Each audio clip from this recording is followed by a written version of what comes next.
So we're here today to change the lock on a key safe. When we got reported, it's got the key locked inside, so it might be that one, could be that one. So look, the key's inside. No. There. Key trapped inside, so it's got to be that one there. So let's have a look for the screwdriver. Let's see if we can open it. There we go. It's going to be a simple fix. Take that off. Take that off. And we should be good to go. Really wasn't much to it. It's literally just unscrewed.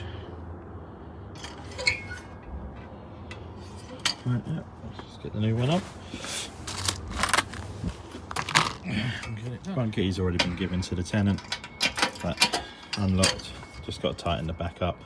I've used a new cam lock, but repurposed the old hook because it's a lot easier than my ones, because my ones are like 4 foot long.